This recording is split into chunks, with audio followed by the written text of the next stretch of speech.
everyone. Thanks for tuning into my channel, Jace's Own World. I appreciate it. In this video, we're going to see the GTI rolling off with the new engine swap for the first time. So excited about that. It's been a long journey. It's been 15 months, maybe a little more than 15 months since my GTI's motor seized up, and about 3 or 4 months or something like that since I bought my new motor and been doing this swap. But we finally got the engine started, and we're gonna roll it off the driveway and go for a drive. So let's go for a drive and get my first reaction to the drive and see if we have any issues with the car so that we can address those issues. All right, guys, let's go.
It looks so good. It's the first time I've seen it with the rear diffuser on there.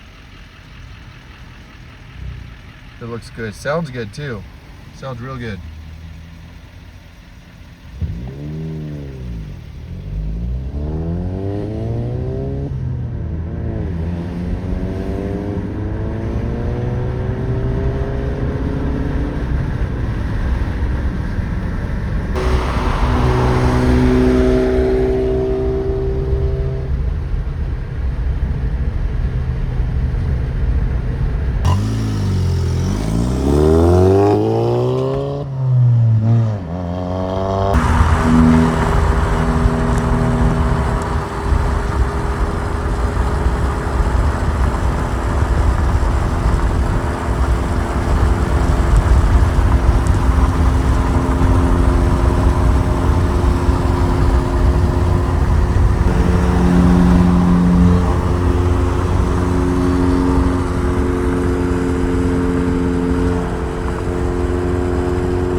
Using my coolant pressure test, I found my leak.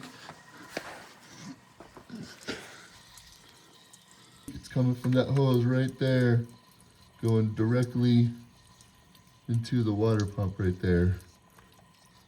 I don't know if it's this one too, but because that one's pouring on top of this one, I don't think so, but I know it's that one for sure. Yep. Here I am on my old motor, because on the new motor that I just installed in my 2017 GTI that was taken from a 2019 GTI, I'm having issues with a coolant temp sensor, which happens to be this one. On the new motor that I put in, this little plug does not have a connector going to it, and so I am throwing a coolant sensor temp code, which this is a coolant temp sensor, and because of that, I'm throwing an EPC in my car. I've been looking for it on the new motor in the engine, but I could not find where the connector is, so I came back to my old motor, and here it is. Here you can see that this one routes right here up into the wiring harness that connects to the injectors up here. So there's a little wire right there. This pigtail comes down here and connects there. So what I need to do is I need to find out where this one is in the new motor, get this little harness, find this little plug right here that's directly underneath the high pressure fuel pump hard line right here that goes to the fuel rail. Literally comes off here and goes into a 3. So there's one little pigtail here, one pigtail here that goes up to this sensor right here up on the top, and then another pigtail that comes down here and goes into the coolant temp sensor. Okay, I got the entire wiring harness out. Now just need this. Just need to remember that this is like a ground or some sort for the injector wiring harness, and it goes right there, right underneath the circular part to the water pump. Hey, I'm on my first drive right now on the GTI. I've had a little hiccups here and there. Let me just pull over a little bit. I do have a check engine light on the car right now. All right, so I do have a check engine light, but that check engine light is for the secondary air injection pump and the O2 sensor, which are 2 codes that my tuner tunes out anyways. This is an old tune that I have on the car right now. Other than that, there are no codes. I do have a little light right there. That's for the windshield washer fluid tank, and the reason why that is happening is because the windshield washer fluid tank that I bought, a new one, it started leaking immediately. So it's saying that I need to fill it up with coolant because the sensor's in there, but it's just in a whatever. I'm going to deal with that later. It's not a big deal. Windshield washer fluid tank, whatever. And I've also deleted all of my secondary air injection stuff from the car. I deleted that years ago. So I just got a hood latch, so apparently that's another code that I need to figure out. There's a sensor on the hood latch that the hood is closed. It's fully closed, but yeah, for some reason that keeps popping up, so I need to figure that one out. But other than that, yeah, just the O2 sensor, secondary air injection, those are the main things. I can get my tuner to tune those out because I'm going to be getting a new tune on the car. But because my secondary air injection is removed, it's always going to throw a light. And then the O2 sensor, I have a catless downpipe. It's always going to throw a light. So yeah, I'm just going to get those two codes removed with my tuner, and then I should have no check engine light on because there are no codes anywhere else in the motor. Everything is working perfectly good. Before we go on a little tiny bit of drive and get my first reaction here, I want to say that after doing this job, I need to still get my AC. I need to put AC back into the car, so I need to take the car to a shop to do that and pay them to do that. Basically discharge everything, make sure that the seals are all working correctly, and then recharge the whole system. So number 1, AC. Number 2, an alignment. My steering wheel is slightly off a little bit. The car drives pretty straight, but the steering wheel is off and it just needs an alignment. After all that type of work, it needs an alignment. And then lastly, I need to get the car retuned. So that's going to be a few $100 right there with my tuner, just so that I have a fresh tune on this new motor that I put in the car. So those are the 3 things, quite hefty, probably a few $100 for each one. So it still costs a little bit of money, but it is what it is. Those are the things that happen when you swap motors into a car. So let's go on the first drive and get my reaction here. I've taken it for a drive a few times actually, so this is not my exact first time driving, but I've had a few issues with the car since I drove it, and I just drove it around in my neighborhood, because that's what you want to do when you do a motor swap like this or any big job. You don't want to drive the car super far, because if something happens, you don't want to get stranded and have to have a tow truck tow you in. Just drive around your neighborhood or somewhere close by where you're at and see how the car is reacting. The issues that I had with my car driving around the neighborhood were that I'm still getting used to the clutch, guys. I haven't driven a manual in 15 months. So if you hear a little, that's me. That's 100% me trying to relearn how to drive manual again. Anyways, getting back to when I was driving around the neighborhood, I did get a few coolant leaks that depleted almost all of my coolant every single time. So those were huge, huge things, because one of the times my coolant needle shot up all the way to red, and then I saw smoke coming out of the engine, and then the coolant low signal came on, and I realized that I had a coolant leak and coolant was spilling everywhere. I was near home. I was able to fix that one. I went out and drove again, and I had another coolant leak on a hose that was loose again. So I fixed all the hoses, and yeah, I have no more coolant leaks. I drove it around the neighborhood last night, and no more coolant leaks. So that was the first issue after, you know, driving it around the neighborhood. The second issue that I ran into is I was throwing an EPC light, and I was getting a coolant temp sensor signal code.